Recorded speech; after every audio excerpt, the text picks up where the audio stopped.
Be mature, grow up. That's my message to all of you.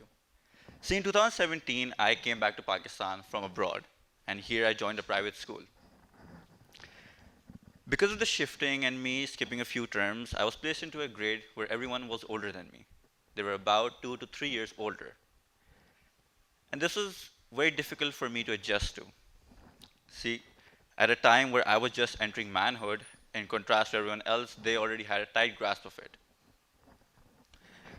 I began observing my peers and saw how they interacted with one another and how they interacted with the teachers. I saw changes in body language and vocabulary and a certain level of frankness that they switched between back and forth depending on who they were talking to.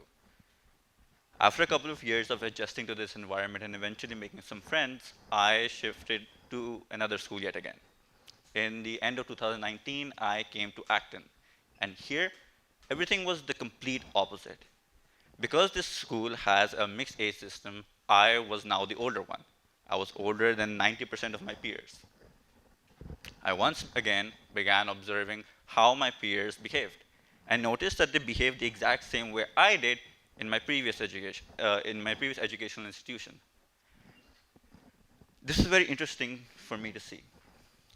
And soon I came to the realization that we call this maturity or emotional maturity. Now, I do have a confession to make. Whenever I interacted with someone from this school, I always used to judge them. Not in the demeaning way you're thinking of, but I judged their ability, their character, and what stage of maturity they were in. And this either led me to avoid certain topics of conversation with them or remove myself from certain situations as I did not deem them mature enough. What this did was create a barrier between me and a lot of my peers. And so the friend group that I was comfortable in was very small. It's been 3 years since that happened, and soon it's going to be four. And now I feel guilty about how unfair I was to my peers. When I got the opportunity to do this talk, I wanted to say something beneficial for them because they do matter a lot to me, especially because they remind me of a time when I just wanted to fit in and be more mature. See, while I thought, I remembered this kind of rhetoric that I made a couple of years ago to fit in and be mature. Basically, I created a concept where you think of a character and you can give them a name or you can give them a name or a face, but most importantly, you give them your personality. The idea is that you envision them how you want to be. You envision them as the best version of yourself. See, when I made my character, I didn't give mine a name or a face, but I did give mine my personality and my morals. And following the process, I envisioned my character as the best version of myself. However, I wanted to be, I made my character like that. For example, I wanted to be more knowledgeable. I wanted to know how to hold conversations while engaging in small talk. I wanted to know what to do in tense situations. And so I made my character the best in each of those aspects. Then, whenever I got a chance to practice, I used to play this character. I used to play Minaam Ali, the best in conversation, or Minaam, the smartest man in the room. And it was all just a facade until it wasn't. See, over the time, I've made because I am because I was more mature than other kids my age. Over the time, I made some older friends. From these older friends, two of them stand out. From these two, I have learned and I do continue to learn a lot. These two, one friend is 5 years older than me, and the other one is about 10 years older than me. And these two have been a guiding light to me many, many times. And so I want to share two lessons I've learned from them. First, my friend who is 10 years older operates as a salesperson in his family's business. From him, I learned that people can be really, really mature in one realm of their lives and therefore lack maturity in the other aspects of their lives. See, I've known this man for 6 years, and ever since he completed his education, he has been working in his family's business. So from day one, he was only taught a specific set of skills, and today he's a master of them. But whenever I go out to parties or public events with him, he doesn't know how to engage with people. He doesn't know how to talk to them, and he gets socially awkward. Because he was so focused on being mature for work, because he was so focused on being mature for work, that is the only place he precedes everyone else.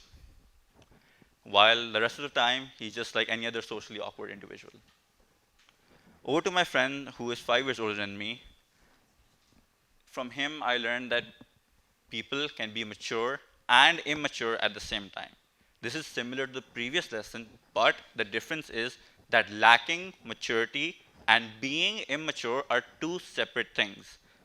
See, me and this friend were neighbors, and so we spend all our day together just doing our various things. And as part of his job, his superiors roam the trading market and then send people over to him to see if they can do some sort of business together. So I watch him daily talk to these various individuals about business, and I watch how he holds the conversation so maturely. The way he talks about money, loyalty, and trust, it's also well done, so mature. But the moment the people leave, he'll crack a really dumb joke or say a really insane statement, and we'll just start laughing. See, I've noticed that he has this switch that he can just flick up and down to turn his immaturity setting off. When it's time to work, he's as serious as a heart attack, but when he doesn't have to be, he's not. See, it's important to have a full and rounded maturity as you grow up, because in real life situations, people will judge you based on how mature you are. Just like I judged people in Acton, everyone else will as well. Look, evaluating what one can or cannot handle is not a new concept that is being introduced, especially in office or work environments. If your superiors or bosses deem you not mature enough to handle an important piece of work, they will give it to the next person, and that next person will get the next promotion. Once day to day is another aspect where maturity plays a role. Being confident, standing up for yourself, for others, being vigilant, being conscious, these all come under being mature. Yet, whenever we ask the question, how do we measure maturity? Everyone seems to be split apart. Our government, it says that the age of maturity is 18, yet in other countries, while the age of adulthood is 18, the age to drive a car is 16. And then going in a completely opposite direction, a neurologist by the name of Sandra Amit says that a person doesn't fully mature until the age 25. See, well, the textbook says that maturity happens when the brain fully develops, and in doing so, there is a reduction of gray matter in the brain. This helps connect parts of the brain that signal the pleasure of immediate reward with parts with regions that help us plan ahead. This allows us to make more balanced and forward-thinking decisions. See, I don't look at maturity in one constraint. I've seen it differently in different people, and maturity is just a concoction of a person's behavior and their personality. And people mature differently, and so if we do not know when that is, let's focus on what we do know. See, when I made this rhetoric, I made it into a character because I wanted to be a hero. Obviously, I couldn't. So that's why I envisioned myself as one. And then that led me here today, where I am some version of that hero. See, in life, you've got to make decisions every day. From the moment you wake up to the moment you lay in your bed, close your eyes, and go to sleep, you're consciously making conscious decisions. And if you can't, then you play a character that can. So be the courageous, smart person you envision yourself, and take control of your narrative, and go live a great story. Thank you.